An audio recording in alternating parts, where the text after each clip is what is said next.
de danse de Paris où j'ai passé de nombreuses années. Et en étudiant la danse classique, le flamenco, la danse moderne, j'ai également préparé un professorat, ce qui m'a amené à enseigner la danse, mais également à faire des chorégraphies. J'ai eu mon propre atelier chorégraphique en France, avant de changer complètement d'univers. Et je me suis orienté vers la communication écrite et le journalisme.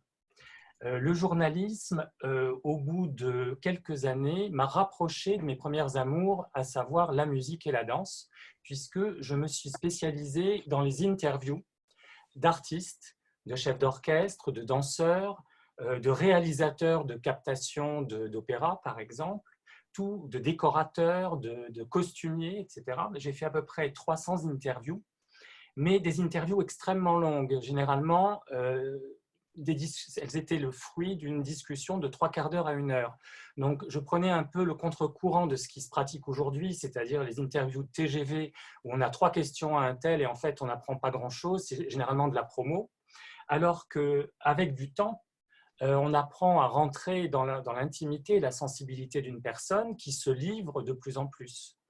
Et c'est de cette façon que j'ai pu appréhender un certain nombre de problématiques que les artistes exposaient une fois le micro coupé.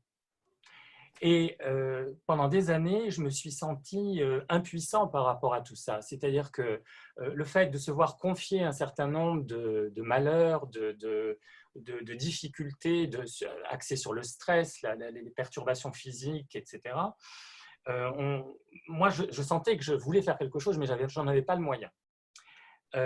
Il faut aussi que je vous dise que depuis mon adolescence, je traîne avec moi une maladie de peau qu'on appelle de l'acné kystique. Ce sont des kystes acnéiques qui poussent sous la peau. Pendant des années, je me suis soigné avec de l'isotrétinoïne. C'est une molécule hormonale qu'on trouve dans un médicament très connu qui s'appelle le Roaccutane. Donc, une molécule extrêmement efficace parce qu'elle inhibe la production de sébum. Donc, au bout de 3 semaines, un mois, tout rentre dans l'ordre, c'est formidable. Mais j'en ai pris pendant 20 ans parce que je ne pouvais pas arrêter. Jusqu'au jour où j'ai découvert l'aromathérapie. Et en 3 semaines, mes problèmes étaient réglés. Alors, je peux vous dire qu'à ce moment-là, je me suis dit, mais pourquoi n'ai-je pas été en contact avec cette aromathérapie bien plus tôt dans ma vie ? Alors, c'est vrai qu'aujourd'hui, si l'aromathérapie est à la mode, ce n'était absolument pas le cas il y a 30 ans. Cette action absolument foudroyante sur mon problème a fait que j'ai voulu comprendre pourquoi ça marchait si bien. Et j'ai commencé à lire beaucoup, puis à me former, puis me former encore un peu plus, jusqu'au jour où j'ai compris que l'aromathérapie était peut-être la réponse que je cherchais aux questions qu'on me posait en fin d'interview. Et elle symbolisait pour moi la réponse à apporter aux artistes.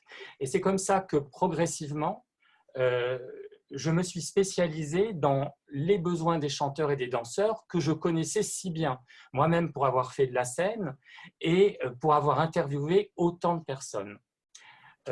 Donc, une fois formé, j'ai commencé à faire des conférences, en particulier à l'Opéra Comique à Paris, jusqu'à 2 fois par an, où j'étais face à des chanteurs ou des choristes. Et puis, j'ai eu l'occasion de proposer des synergies à une danseuse étoile de l'Opéra de Paris. Et le médecin en responsabilité à l'Opéra de Paris m'a invité à faire une conférence pour les thérapeutes de l'Opéra de Paris, pour les danseurs.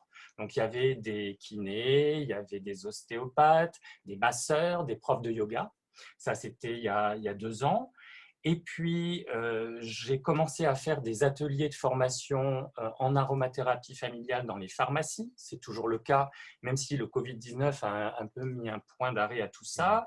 J'ai écrit des articles et je prépare actuellement un livre. Donc, en fait, je partage aujourd'hui ma vie entre la formation et les patients qui me consultent soit en direct, soit par téléphone, soit en visioconférence, parce que les artistes, surtout les artistes américains, sont à l'autre bout du monde et ils voyagent énormément. Voilà un petit peu pour ma trajectoire. Les huiles essentielles et l'aromathérapie sont entrées dans ma vie avec avec un plaisir, un bonheur absolument incroyable que j'essaye de partager à travers les formations que je peux faire. Voilà. Alors, aujourd'hui, à peu près 50% de ma patientèle est constituée de chanteurs et de danseurs, quelques comédiens aussi. Je peux dire que les soucis présentés par les chanteurs sont très proches des comédiens, alors que les danseurs travaillent bien sûr beaucoup plus sur le physique. Donc, je suis beaucoup plus axé sur l'appareil locomoteur pour les gens qui utilisent leur corps que pour les musiciens, encore que la pratique instrumentale, en particulier quand on joue dans un orchestre, peut être absolument délétère pour le squelette, mais aussi pour les tendons et pour les muscles.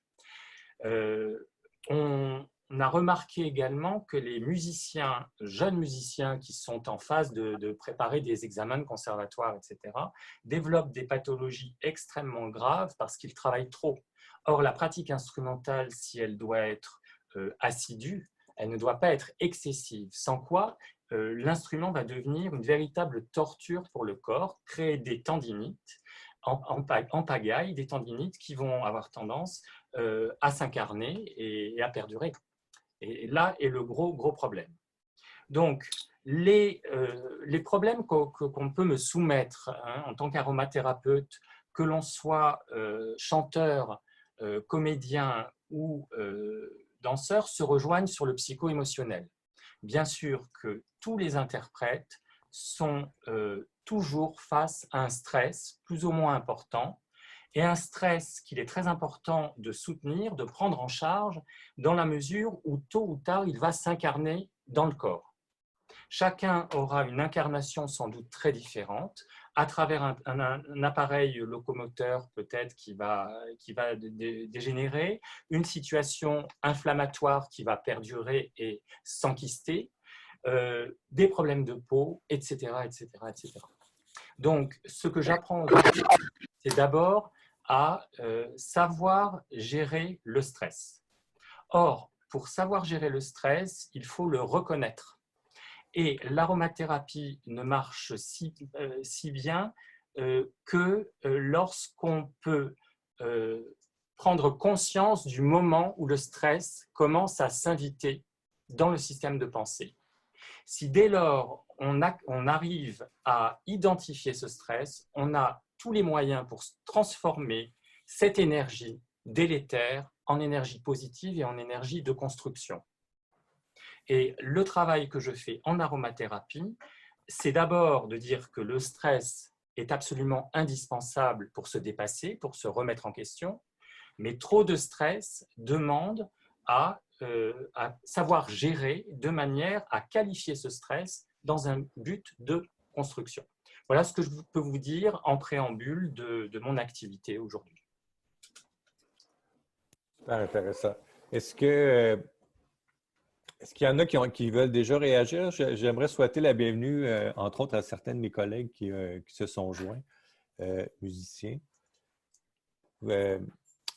J'ai aussi, je voudrais vous dire que j'enregistre la séance aujourd'hui, mais j'ai manqué le tout début parce que j'ai oublié.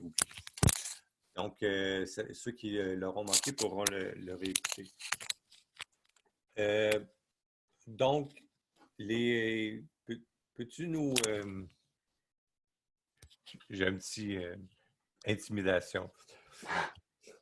Peux-tu nous parler on peut-tu faire un survol des différents problèmes que tu as rencontrés plus spécifiquement avec ces personnes-là, selon par exemple, les chanteurs ou les danseurs ou les musiciens, puisqu'il y a des musiciens. Parce que c'est souvent, comme tu nous disais, tu me disais l'autre jour, c'est souvent des problèmes qui rejoignent, dans le fond, tout le monde, qu'il soit musicien, artiste ou non. Bien sûr. Parce que c'est du stress, des tensions, des douleurs. Donc, comment tu as abordé ces différents problèmes-là et quels sont ces différents problèmes-là qu'en général, les gens rencontrent quand ils vont te voir? Comment tu les abordes?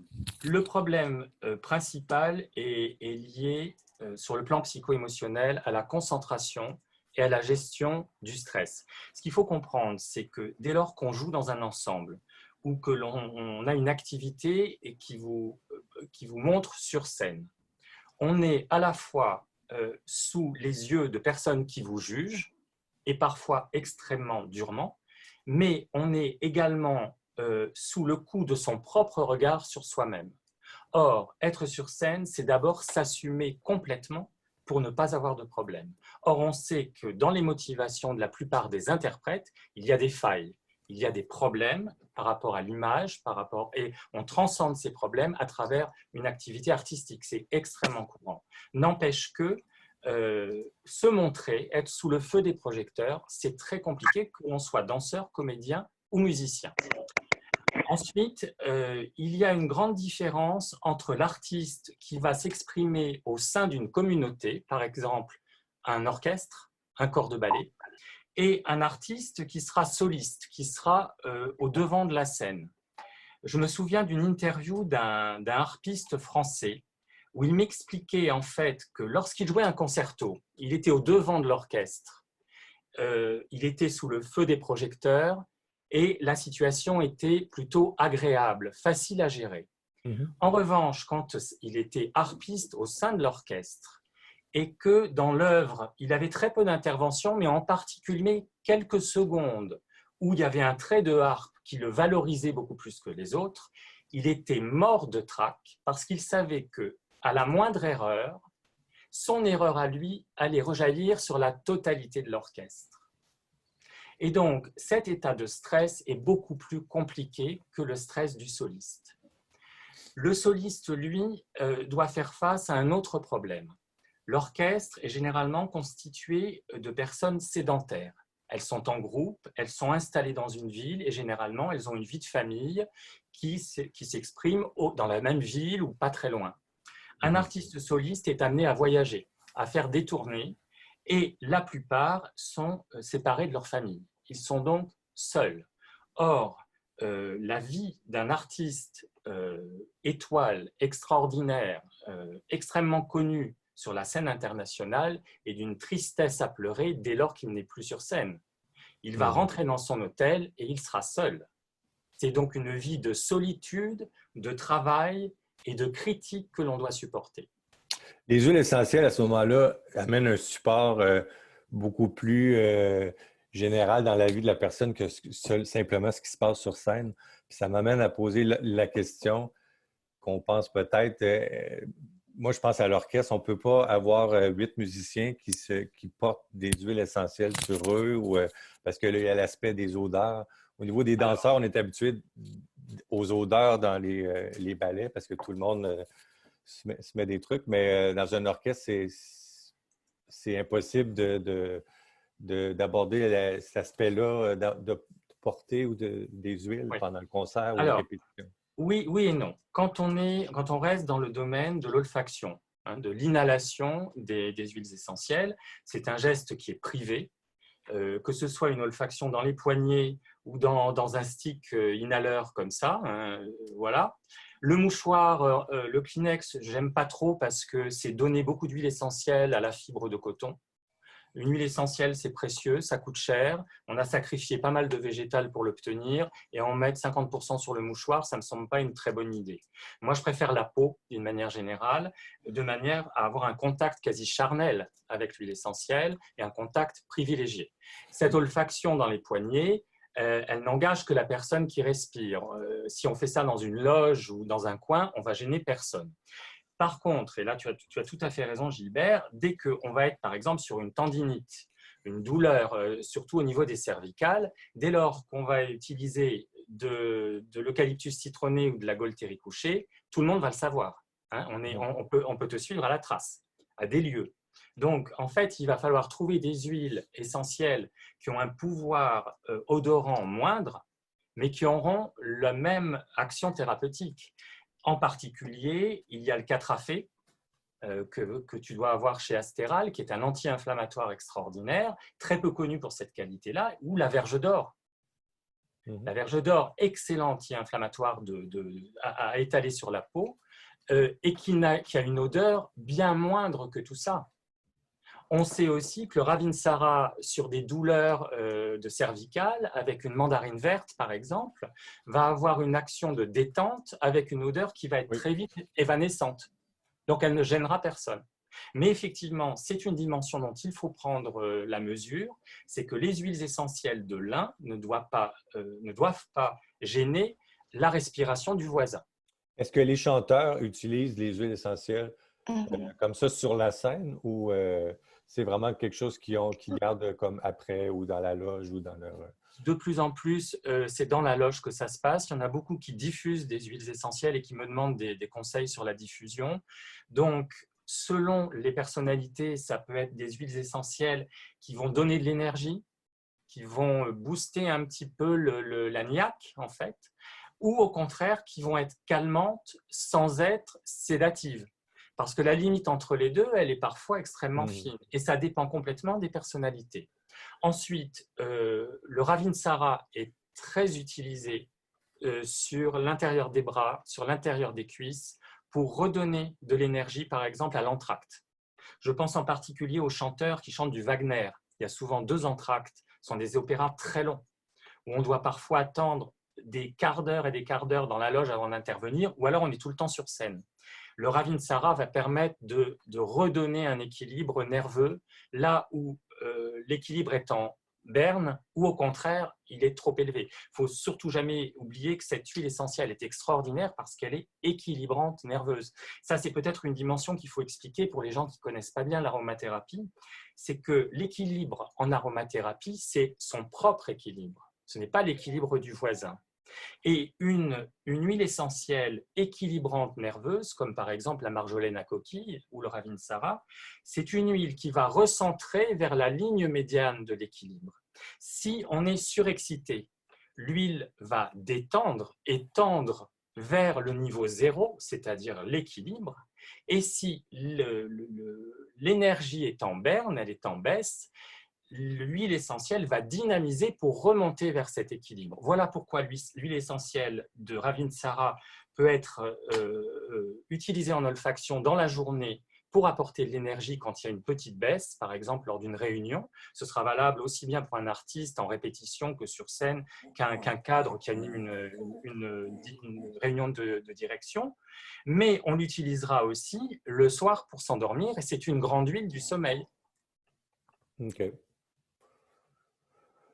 Donc, j'imagine que tu parlais des solistes tout à l'heure. Les huiles essentielles peuvent aussi être utilisées au niveau du système immunitaire quand les gens voyagent beaucoup, le décalage horaire. Est-ce que c'est quelque chose que ces gens-là abordent aussi dans l'utilisation bien des sûr. huiles?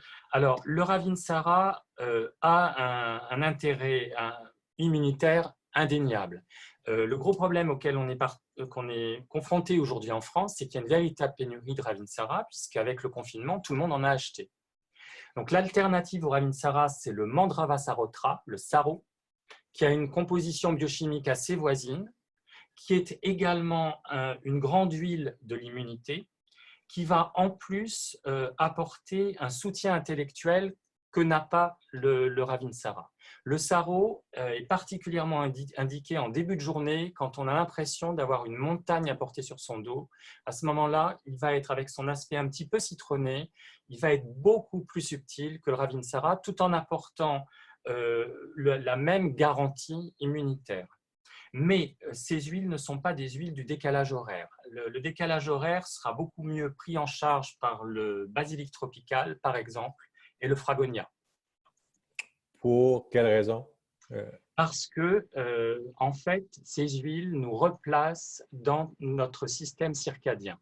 C'est-à-dire qu'elles nous redonnent une chronologie que nous avons perdue. Et en olfaction avant le sommeil, juste avant de fermer la lumière, on va s'apercevoir qu'on se recentre progressivement en quelques jours. Et au lieu, on dit toujours qu'on gagne 1 heure par nuit, en fait, ça va aller beaucoup plus vite. On pourra avoir également une utilisation de ces 2 huiles en synergie, peut-être avec une troisième. Lorsqu'on revient d'un spectacle, d'une représentation, que l'on soit comédien, musicien ou danseur, et que l'adrénaline est montée tellement haut qu'on va attendre 2 heures, 3 heures du matin avant de pouvoir trouver le sommeil. Ces huiles-là, respirées quand on rentre chez soi une première fois et avant de dormir, vont avoir un impact sédatif, mais également un impact, on s'en est aperçu en particulier pour le fragonia, sur nos rêves. Ce sont des huiles qui font rêver. Moi, j'ai testé et je confirme. Donc, là, on a parlé de quelques huiles déjà. Supposons pour un musicien d'orchestre, par exemple, le monde que je connais, euh, un petit kit de 5 ou 6 huiles essentielles de base pour faire face aux différents problèmes liés à cette profession. Qu'est-ce que tu conseilles? Parce que là, on a parlé quand même des huiles qui sont pas nécessairement les plus courantes, là. Le sarreau, tout ça, c'est pas des huiles catrafées, tu as parlé aussi. Oui. C'est pas En des fait, huiles qu'on trouve aussi facilement que l'arbre à thé ou la lavande. bien sûr, mais on est obligé d'aller vers ce type d'huile à cause de l'odeur. Tu disais tout OK. à l'heure, il ne faut pas que ça Ouais. se sente. Si tu mets de la Gualtéry, c'est fini. Plus personne ne te parle. On a Tristan, le directeur du personnel musicien de l'Orchestre symphonique de Québec avec nous. Et je suis sûr que c'est des choses qui pensent aussi les odeurs. Parce que quand on fait les représentations d'opéra, par exemple, Tristan doit interdire les parfums dans la fosse d'orchestre parce que à un moment donné, ça fait beaucoup d'odeurs à digérer là, dans l'entourage. Puis certains ont même des problèmes, peuvent avoir des problèmes d'asthme ou de. Alors, pour répondre à ta question, en fait, de trousse de base du musicien, qu'est-ce que ce serait? Alors, je pense d'abord qu'il n'y a pas une trousse de base type, ça va dépendre du besoin. Il y a des gens qui sont extrêmement nerveux ou des gens que le stress va plutôt endormir, va rendre un petit peu mou. Hein. Et donc, à ce moment-là, ça ne va pas du tout être les mêmes huiles essentielles. Mais bien sûr, le Ravinsara, il fait partie de la trousse pour tout le monde. Je pense que la mandarine verte, c'est une incontournable parce qu'elle va être bonne pour décontracter les cervicales, mais également toutes les tensions musculaires. Et on peut les mélanger. La On peut mandarine, les... c'est pas uniquement en olfaction, tu l'utilises Bien aussi. sûr, mais en revanche, elle peut être légèrement agressive pour la peau, mais si tu la mélanges dans du Ravinsara qui est très bien accepté sur le plan cutané, tu mélanges moitié-moitié et tu n'auras pas de problème de peau. Ceci étant, il faut toujours dire que les peaux sensibles ont toujours intérêt à diluer et on peut partir du principe qu'une dilution dans une huile végétale à 50% est aussi efficace qu'une huile pure. On n'est pas très loin de la même chose. De même que ça, c'est peut-être bon de le dire pour les gens qui se posent la question, lorsqu'on utilise une huile pure en olfaction, on peut très bien se contenter de 30%. 30% d'huile essentielle diluée dans une huile végétale neutre, comme le jojoba ou l'huile végétale de noyau d'abricot, c'est suffisant pour avoir une étiquette, enfin une signature olfactive suffisante. On n'a pas besoin de l'huile pure, c'est onéreux pour certaines huiles et ce n'est pas utile de gaspiller. Alors après, dans les huiles qui peuvent être intéressantes, il y a bien sûr la lavande fine. Mais la lavande fine, elle ne fait pas l'unanimité du tout. Sur 10 personnes, il y en a 6 qui ne vont pas l'aimer. Alors certains courants d'aromathérapie vont dire que la lavande fine, en fait, elle nous renvoie à l'image de la mer. Oui, c'est ça que j'allais dire. Or, l'image de la mer, elle n'est pas toujours très positive. En tout cas, pendant un moment de la vie, tant qu'on n'a pas dépassé un certain nombre de blocages. Donc, la lavande fine, elle ne va pas plaire à tout le monde. En revanche, c'est une huile extrêmement intéressante parce qu'elle convient à toute la famille, y compris aux petits enfants. Et donc, elle est à la fois cicatrisante, anti-infectieuse. On peut dire de la lavande qu'elle est benzodiazépine-like, c'est-à-dire qu'on a fait des études sur le sommeil. Elle a une action qui vaut des benzodiazépines sans en avoir bien sûr les à côté totalement délétères. Donc, cette lavande, on la mettra ou on ne la mettra pas. Après, pour les gens qui ont tendance à des crampes qui peuvent venir très vite, en particulier s'il y a un manque de magnésium, mais il se trouve que certaines pratiques instrumentales mettent le corps à rude épreuve par la posture qui va avec l'instrument. Il faut à ce moment-là un lavandin qui va être plus riche en camphre, lavandin grosso, lavandin super. Le lavandin super est un hybride entre la lavande aspic et la lavande fine. Donc il a une odeur très acceptable. Ce n'est pas la lavande des parfumeurs, mais on n'en est pas loin. Et cette teneur en camphre va permettre de décontracter immédiatement le muscle qui est stressé. Immédiat. Donc ça fait partie de la trousse de base. Ensuite, la mandarine qu'on aura utilisée peut-être pour les douleurs vertébrales ou pour les muscles un petit peu endoloris, on va l'utiliser en inducteur de sommeil, le soir, avant de dormir. Si on est en voyage, il faudra trouver du fragonia et du basilic tropical, par exemple. Mhm. De même que le basilic tropical va aider, par exemple, tous les artistes toutes les femmes qui ont des douleurs prémenstruelles. Elle va détendre extrêmement bien en dilution parce que c'est une huile qui est irritante, donc au moins diluée à 50%, voire un peu plus. En massage du petit bassin, c'est une détente qui est immédiate. Un stress digestif avec un blocage au niveau du plexus, une goutte de basilic tropical ou d'estragon, il faut du méthylchavicol éther en fait, dans une cuillère d'huile végétale, c'est tout de suite fini. Un hoquet, par exemple, qui ne passe pas, une trace de cette huile ou une de ces deux huiles essentielles sur la langue, ça s'arrête immédiatement. Donc, en cas de gêne spastique, il faut avoir l'un ou l'autre. Et on a un gros problème en Europe avec ces deux huiles, c'est qu'elles vont être interdites. Tout simplement parce qu'on a fait des études sur le rat, on a injecté de très hautes doses de méthylchavicol en injection à ces rats qui ont développé un cancer. Donc, on en a déduit que cette molécule était cancéreuse.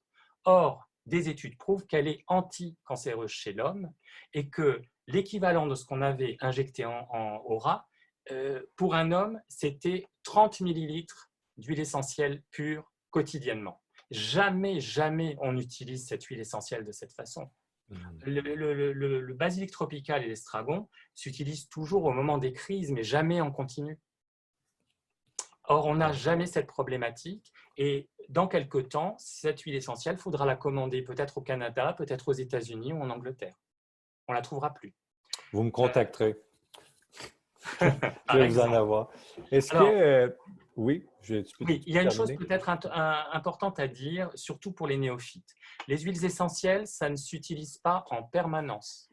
Il faut toujours ménager ce qu'on appelle des pauses thérapeutiques.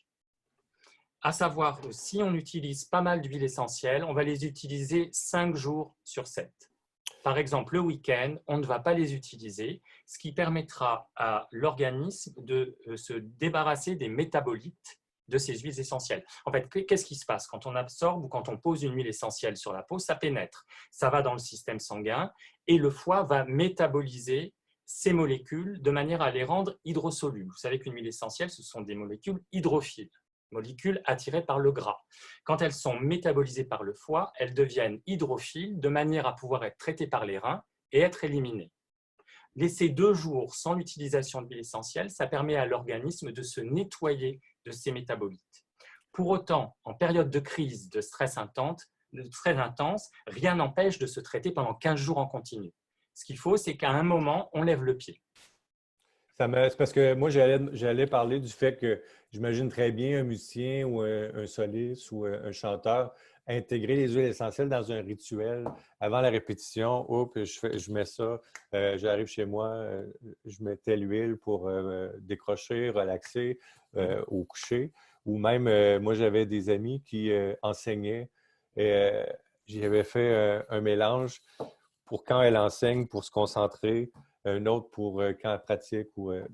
Donc, quand tu intègres ça à un rituel, tu ne peux pas simplement changer d'huile. Toi, tu conseilles d'arrêter complètement les huiles essentielles Non, pendant 2 sauf jours. l'olfaction. L'olfaction, c'est vraiment à part, dans la OK. mesure où ton nez, ta sensibilité olfactive te dira stop. Tu peux très bien être en plein amour avec une huile essentielle pendant 15 jours, 3 semaines, 1 mois, et puis le jour d'après ce mois, tu ne peux plus la sentir. Et c'est ton nez qui te dit que c'est terminé. Mais il n'y aura pas une accumulation dans le corps, là, c'est ça.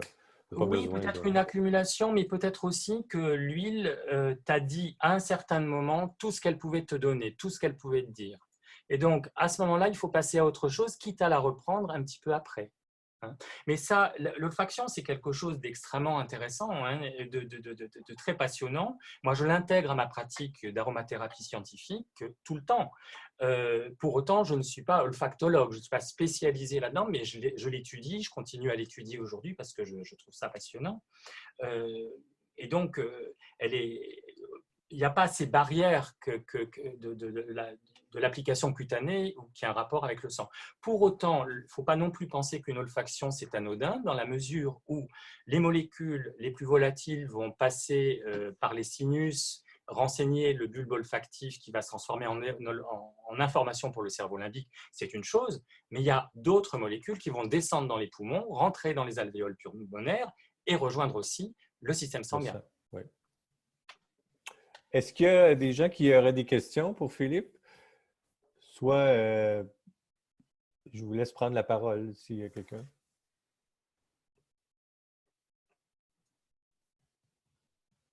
Alors, je peux continuer. Hein? Oui, attends, j'ai une question. Oui. Alors, Oui. excuse. En fait, je voulais savoir, à la base, vous êtes un artiste, donc il y a tout le côté créatif, tout ça qui est vraiment présent.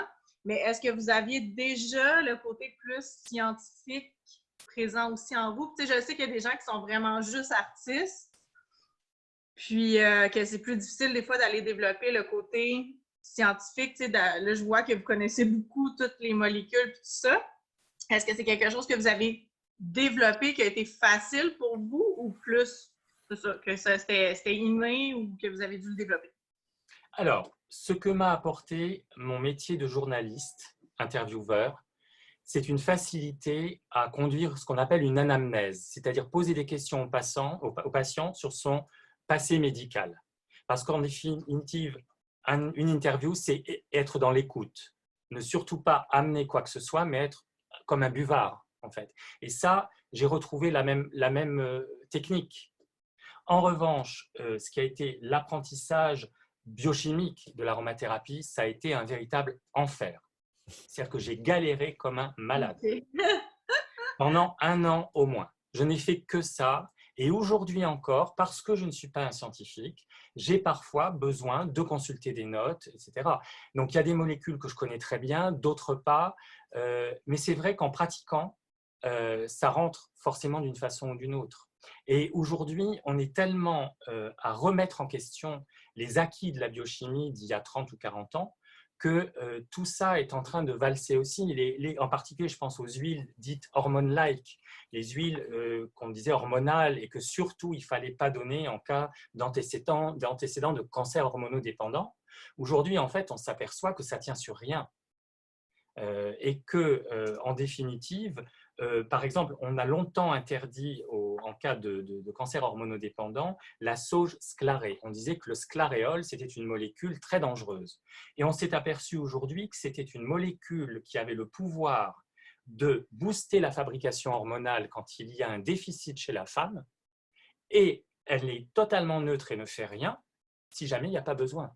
Et on est de plus en plus en train de s'apercevoir que ces molécules dites hormonales n'ont pas d'action hormonale. Tout simplement, en fait, les molécules se posent sur les récepteurs aux hormones. Mais c'est tout. Elles n'agissent pas comme des hormones et elles ne boostent pas non plus la génération d'hormones. La question se pose toutefois encore aujourd'hui pour la molécule d'anétol qu'on trouve dans les anis. On ne sait pas. Donc, quand on ne sait pas en aromathérapie, ça c'est une grande règle, on ne fait pas.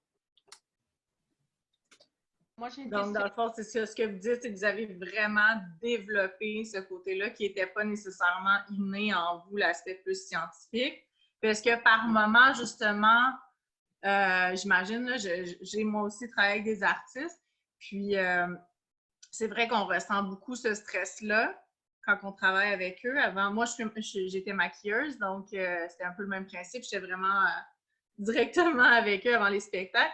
Mais est-ce que vous utilisez aussi un peu plus votre aspect artistique, plus émotionnel pour les guider? Est-ce que des fois, c'est vraiment comme ça vient plus au niveau instinct de dire, ah, peut-être plus cette huile essentielle-là, puis que vous allez un petit peu moins avec l'aspect scientifique, moléculaire, puis vous êtes plus à l'écoute justement de la personne par feeling? Oui, je vois très bien. C'est une très très bonne question. Je pense que la réponse, elle est très simple.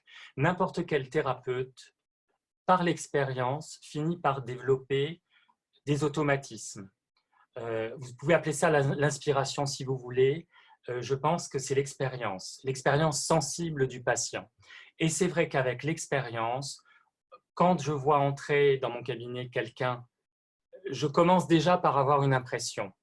Je ne vais pas tout de suite me dire, voilà, cette personne souffre de ça, mais il y a déjà un axe qui se dessine.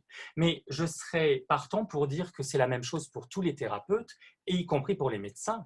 Si le médecin n'a pas cette sensibilité, comment va-t-il être guidé vers une molécule de synthèse ou une autre?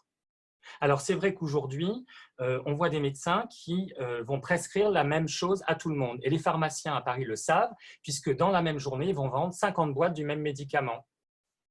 Mais est-ce que c'est ça la médecine? Donc, je pense que l'intuition, elle fait partie intégrante du métier de thérapeute. Pour autant, elle n'est pas suffisante. Le fait d'avoir interviewé autant de personnes et des artistes, c'est quand même des gens assez fascinants, souvent extravertis, sont pas beiges, comme on dit. Je pense que tu as sûrement développé une intuition aussi, une écoute qui t'a servi dans ce métier. Alors, c'est vrai que le fait d'écouter les gens, hein, ce n'est pas de les entendre, mais de les écouter. Oui. Et l'anamnèse, c'est la même chose. On est dans l'écoute et on n'est surtout pas dans la construction mentale de « ah, il faut absolument que je place ça ». On est vraiment ouvert et un peu comme un livre dans lequel il faut écrire. L'interview, c'est la même chose. C'est-à-dire qu'on ne doit pas induire une réponse que l'on attend. En revanche, on doit rebondir sur ce qui vient d'être dit et capter également ce qui n'est pas dit à travers les yeux, à travers la position de la tête, à travers la voix. Il y a des gens qui, tout à coup, quand ils parlent d'un sujet qui les gêne, vont croiser les bras et les jambes. Ça veut bien dire qu'il y a un problème. Je ne suis pas psychologue. Par contre, on voit tout de suite que la personnalité se referme. Et quand je suis en consultation et qu'on parle, par exemple, de sexualité, etc., très souvent, les gens se recroquevillent sur eux parce que ça leur coûte. Parce que formuler un problème, c'est aussi le vivre, c'est lui donner une existence. Je pense que Catherine voulait poser une question. Oui. Peut-être pas, mais son micro est ouvert. Alors, je pense qu'il y avait quelqu'un tout à l'heure qui avait… Je me suis trompée, en fait. Ah, c'est pas grave. C'est par erreur que je l'ai ouvert. Désolée. C'est vraiment passionnant. J'apprends plein de choses. Merci Catherine. Alors, ce que je peux vous raconter, c'est une anecdote extrêmement triste, mais qui est bien représentative de ce que le stress peut créer. C'était une conférence qui n'était pas pour des artistes, mais pour des étudiants en droit à la fac de Odéon-Assas à Paris. Et c'était les journées bio de l'année. Et j'ai fait un atelier devant une dizaine de personnes sur le stress. Donc, tout s'est extrêmement bien passé. J'avais 1h30, très sympathique, des gens motivés qui souvent connaissaient déjà un peu les huiles essentielles. Et un garçon vient me voir à la fin, un jeune homme de 25 ans, un grand brun, des yeux magnifiques, etc., qui me dit « Monsieur, est-ce que je peux vous voir après ?» Je dis « Bah oui, je suis là pendant 1 heure si vous voulez que je réponde à vos questions. » Et je le vois un peu à part, il soulève la manche de sa chemise et il y avait un psoriasis qui couvrait la totalité du bras. Et il me dit « Monsieur, ce psoriasis couvre 80% de ma peau. » Je vous assure que quand j'ai vu ça, j'étais pétrifié. Parce que ça voulait dire que non seulement ce garçon souffrait, parce que bien sûr, la nuit, sans s'en rendre compte, il grattait les lésions, ça saignait, etc. La douche le matin réactivait absolument tous les problèmes. Pas de sexualité, pas de petite amie, c'est pas possible quand on est à cette vie-là. Et en fait, en tirant un petit peu le fil de cette histoire très triste, il m'a expliqué que 2 ans auparavant, quand il a quitté sa famille, ça a été un véritable drame, c'était un provincial, et il a commencé à développer du psoriasis. Donc, pour preuve que l'expression de ce corps, elle était psycho-émotionnelle, tout simplement. Le corps lui disait « ça va pas, ça va pas, ça va pas ». Malheureusement, je ne l'ai pas eu comme patient, mais je lui ai donné 2 conseils. Pour le prurite, le prurite, c'est les zones qui grattent. Je lui ai conseillé des vaporisations d'hydrolat de camomille allemande fraîche. Donc, j'ai eu un petit texto le lendemain, ça l'a soigné immédiatement. C'est-à-dire que le psoriasis n'a pas disparu, bien sûr, mais ça ne grattait plus. Et c'était déjà énorme, c'était déjà une victoire. Ensuite, le deuxième conseil que je lui ai donné, en conseil simple, c'est d'acheter un beurre de karité beurre d'avocat, un beurre souple. Le karité nilotica en particulier est très très intéressant parce qu'il est moins fort que le karité normal, il est beaucoup plus relipidant. Et ce qui est très important quand on se lave, c'est de protéger les lésions, puisque l'eau va perturber l'équilibre acido-basique de la peau. Vous savez, enfin vous ne savez pas, mais ça c'est peut-être intéressant de le dire, lorsque vous mettez de l'eau sur la peau, elle met 6 heures à reconstruire son équilibre. Si vous utilisez un shampoing ou un savon, ça peut aller jusqu'à 8 heures. Par conséquent, isoler les dermatoses avec un beurre, ça permet de faire un écran. Que ce soit des dermatoses prurigineuses ou non, il est très important d'arrêter le contact avec l'eau sur des problèmes de peau. Philippe, est-ce que tu as été en contact avec des violonistes ou des altistes qui avaient justement des plaques… Les hématomes, plutôt. Oui, je ne connais pas vraiment la nature de ça, mais je sais que c'est dû au violon. Bien sûr. Alors, très souvent, ce sont des hématomes, des plaques bleues. Et l'hématome n'a pas le temps de se dissiper puisqu'en fait, il joue du violon tout le temps. Alors, bien sûr, l'huile de l'hématome, ça va être l'hélicryse italienne. Mais parfois, ça fait vraiment comme une plaque, la peau épaissie, c'est un peu comme de la corne, dans le fond. Un peu enquistée, oui, tout à fait. Alors, l'hélicryse italienne contient une molécule qui s'appelle l'ithalidione, qui est une cétone. Et les cétones lisent. Donc, elles sont également intéressantes. Enfin, cette huile, elle est également intéressante pour liser les bosses. C'est une huile qui est kératolytique. En fait, elle peut être très intéressante sur justement les amas de collagène. Très souvent, les zones de peau qui sont un peu grosses sont enquistées avec du collagène, c'est donc du gras. Et donc, les molécules de cétone, elles dissolvent le gras. Donc, l'hélicryse italienne, elle va être intéressante. Il y a aussi une huile chez Astéral qui s'appelle le Famonti, qui est extrêmement intéressante. Et donc, on peut peut-être la mélanger à l'hélicryse italienne qui coûte très cher, le Famonti coûte moins cher, et on sera dans une application, peut-être dans une huile de noisette qui est anti-inflammatoire. On sera dans une dilution à 10%, on n'a pas besoin de plus, mais on sera en geste régulier.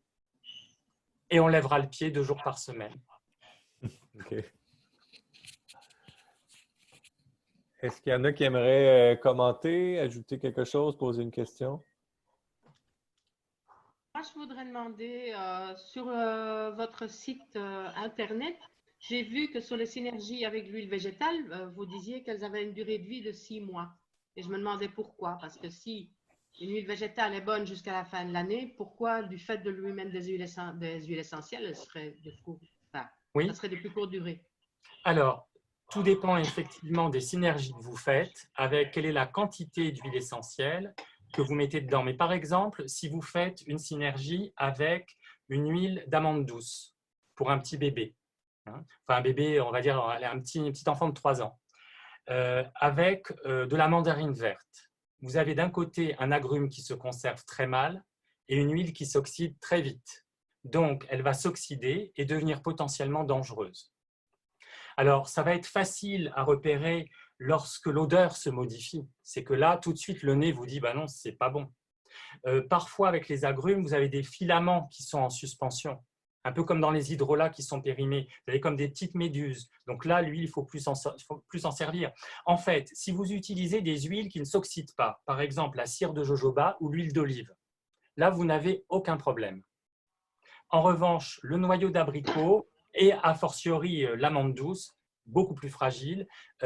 Si vous voulez, c'est toujours des critères. La durée de vie de 6 mois, elle est sécuritaire, mais bien sûr que pour moi, j'ai des huiles essentielles, enfin des synergies, que je garde 1 an, voire plus. Mais je ne peux pas enseigner quelque chose qui potentiellement peut être dangereux. D'accord. Et on peut ajouter la vitamine E? Alors, on peut utiliser de la vitamine E, on peut remplacer la vitamine E par de l'huile essentielle de clou de girofle, beaucoup plus intéressant, beaucoup plus économique. Par exemple, dans un sérum pour la peau de 30 ml, 3 gouttes d'huile essentielle de clou de girofle remplacera avantageusement la vitamine E. Ce sera antioxydant et dans une synergie qui sent bon, vous avez étudié pour sentir bon pour le visage, ça fera un petit peu comme un fond de sauce, c'est-à-dire que le clou de girofle va disparaître, mais comme Patrick Canac l'a expliqué, ça va constituer les notes de fond. Ah oui. Merci. Je vous en prie.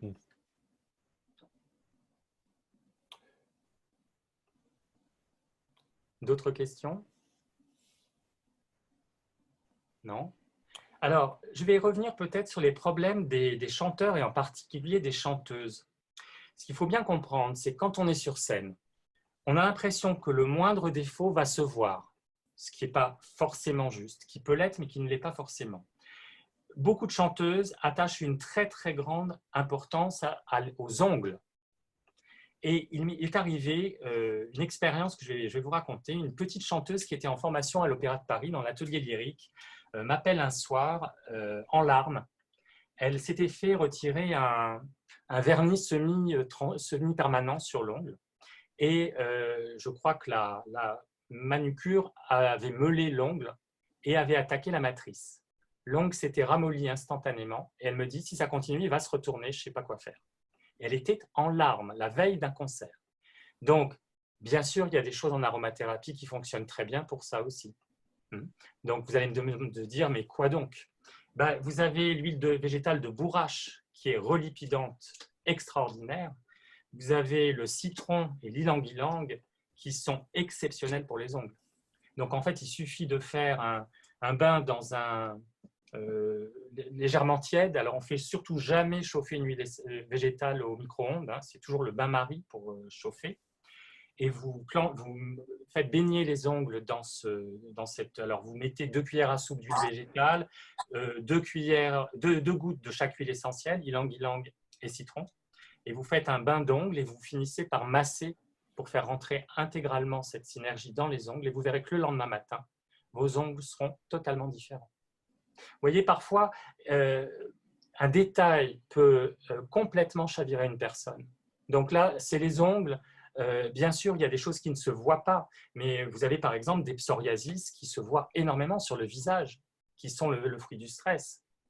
Donc bien sûr, l'aromathérapeute que je suis, mais je pense que n'importe quel thérapeute va se dire, bien sûr, il y a le symptôme qu'il faut prendre en charge, mais aussi la source. Donc on sera à la fois en cutané pour les huiles essentielles et surtout les huiles végétales, et en olfaction, bien sûr, pour le psycho-émotionnel. Après, il y a peut-être aussi une chose à dire, c'est qu'on n'utilise pas en aromathérapie toujours les huiles essentielles. Il ne faut jamais oublier qu'une huile essentielle, c'est un composé extrêmement violent. C'est du feu, une huile essentielle, quand vous l'utilisez, et a fortiori quand vous l'utilisez sur une lésion. Si vous mettez une huile essentielle sur une dermatose sèche, il va y avoir une inflammation. Donc, on va être beaucoup plus soigneux et beaucoup plus humain et beaucoup plus efficace avec des huiles végétales sans huile essentielle. Les huiles végétales sont tout aussi importantes dans leur pouvoir thérapeutique que les huiles essentielles et que les hydrolats. L'aromathérapie, ce n'est pas seulement les huiles essentielles. Une huile végétale qui accompagne un mélange, on va la choisir non seulement pour ses qualités de synergie, mais également pour son tropisme médical. On ne prend jamais une huile végétale de façon anodine.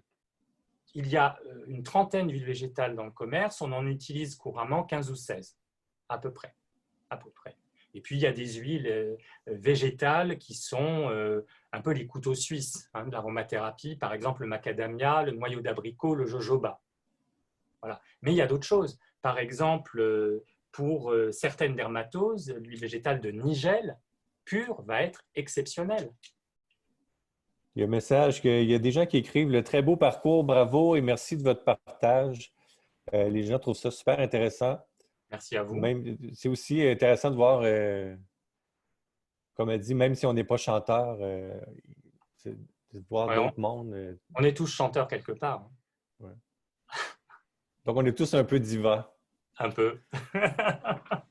Un peu. Quant aux gens qui commencent en aromathérapie, peut-être qu'il faut leur dire d'y aller doucement. Ne soyez pas submergés par toutes les informations qu'on entend ici par mes confrères, par mes collègues extraordinaires aussi. Il faut y aller doucement. Commencez par une huile, une deuxième, une troisième. Familiarisez-vous avec, allez-y tout doucement. Allez vers le flacon quand vous sentez que votre main est attirée. Et vous allez voir que vous allez construire en fait un rapport avec l'huile essentielle qui est absolument personnel et qu'on ne vous prendra jamais. C'est un bonheur sans nom. Mais allez-y doucement. C'est bon. Je peux encore poser une question? Oui. Si on fait, j'entends ça plusieurs fois déjà, si on fait une synergie, par exemple, à 3%, on n'est pas obligé de faire de fenêtre thérapeutique. Si, parce que tout dépend de quelle molécule. 3% de menthe poivrée, c'est des cétones neurotoxiques, on va avoir un problème. Il est bien évident que sur une huile extrêmement douce, ce sera moins, de la lavande par exemple, ce sera beaucoup moins problématique. Mais on utilise, pour moi, hein, c'est mon point de vue, on n'utilise jamais une huile essentielle en continu, dans la mesure où il y a un moment où l'organisme risque de devenir allergique. Et à ce moment-là, ce sera pour la vie. C'est-à-dire que vous ne pourrez plus jamais utiliser cette huile essentielle. Donc, plutôt que d'en arriver là, il faut se préserver d'un mésusage en utilisant les huiles essentielles uniquement quand c'est nécessaire. C'est tout ce que moi, c'est ce que je pense. Oui. Ben, en cosmétique, alors, si on a un sérum qu'on met tous les matins sur le visage, on est à 0,5 ou à 1%. Donc ça, on emploie tous les matins. Donc, une fois que la bouteille de 30 ml est finie, moi, bon, je fais une synergie avec d'autres huiles essentielles, avec d'autres molécules. Oui, alors c'est une bonne chose de changer de manière à ne pas créer une accoutumance. Je pense que si vous utilisez un sérum qui est bien formulé, vous pouvez rester 2 jours sans utiliser votre sérum, votre peau ne s'en portera que mieux. Si vous supprimez l'eau sur la peau, qui, comme je vous ai dit, déstabilise complètement l'équilibre acido-basique, et que vous utilisez peut-être des hydrolats pour nettoyer la peau, vous verrez que vous aurez de moins en moins besoin de sérum. Merci. Je vous en prie. Merci d'être toujours présent pour nous aider. Merci, super intéressant. Super intéressant, beaucoup d'informations pratiques. Je pense que c'était une belle rencontre ce matin. Tu nous as vraiment fait un éventail très large aussi de différentes... on a vraiment pu bien comprendre aussi ton approche et c'était vraiment apprécié. Les gens sont sans mots, mais je pense que c'est aussi révélateur que c'est super intéressant à entendre et on... En tout cas, toujours heureux de partager ma passion. Donc, merci à toi, Gilbert. Oui, alors j'aime vraiment beaucoup votre approche et sachez que ça ne fait que se confirmer. Mais dans le fond, si je peux rajouter, en fait, je pense que c'est vraiment une approche de l'aromathérapie. Elle peut être tellement véhiculée dans toutes les sphères de la vie. Puis je pense juste qu'on a moins tendance à justement penser que c'est utilisé comme ça, en arrière-scène. C'est peut-être pas un domaine qu'on pense que c'est justement utilisé. Encore moins ici au Québec, en fait, là, sincèrement. Moi, c'est une approche que j'ai voulu incorporer un peu, puis j'ai réussi à l'incorporer un petit peu, mais il y a toujours une réticence peut-être un peu plus ici au Québec encore qu'en Europe. Mais quand je parlais avec des gens, justement, avec qui j'ai travaillé, qui étaient en Europe, ils me mentionnaient que c'était fréquent là, que pendant qu'ils faisaient des pratiques ou justement comme ça en arrière-scène, qu'ils utilisaient des huiles essentielles ou de la diffusion. Puis c'est là que je me suis vraiment dit, ah ben, c'est plus fréquent, je pense, en Europe. À Québec, si je me fie à l'orchestre symphonique, on a eu ça plus souvent quand c'était des artistes populaires. À la limite, je me demande si c'était pas de l'encens ou du patchouli. Pas du patchouli, mais des bâtons d'encens. Mais il y a des artistes qui arrivaient avec leur tapis, leur équipe et ça faisait partie comme de... Ils se mettaient une ambiance. C'était peut-être pas autant thérapeutique que vraiment pour l'ambiance. Moi, je trouve c'est vrai que dans le reste des solistes, on n'a pas vu ça souvent. Peut-être plus à l'opéra, en fait, avec des chanteurs qui justement, voyagent beaucoup. Ils font le tour oui, peut-être. Ils ont leurs petits rituels, ils ont leurs besoins. Là. Ça, j'en ai peut-être croisé aussi. Mm-hmm. Non, je pense qu'il y a matière avec l'aromathérapie à allier le plaisir, la passion parfois pour certaines personnes et la thérapeutique. Il y a très très peu de disciplines qui de la même façon se remettent en question tout le temps. Tout le temps, il y a perpétuellement des études qui sortent, qui remettent en question les acquis de la veille. Donc en fait, c'est aussi une manière d'évoluer dans la vie que de pratiquer l'aromathérapie et de ne pas s'arrêter sur ses lauriers et de se remettre en question soi-même. Donc, du coup, si on recherche cette dimension dans la vie, l'aromathérapie, c'est extraordinaire. C'est aussi, j'imagine, les artistes, ils veulent éviter de prendre les médicaments que leurs médecins et le pharmacien vont leur donner sur une longue période et essaient de trouver des alternatives aussi. Ben, tous les Et ça blocages, fonctionne. bien sûr, mais les artistes ont été abonnés pendant des générations à la cortisone. Une gorge, par exemple, qui est un peu gonflée, on ne va pas donner d'huile essentielle, on va injecter de la cortisone. Et on sait qu'après, ça fait des ravages au niveau du squelette. Alors qu'on a tout ce qu'il faut en aromathérapie pour faire dégonfler très rapidement. Voilà.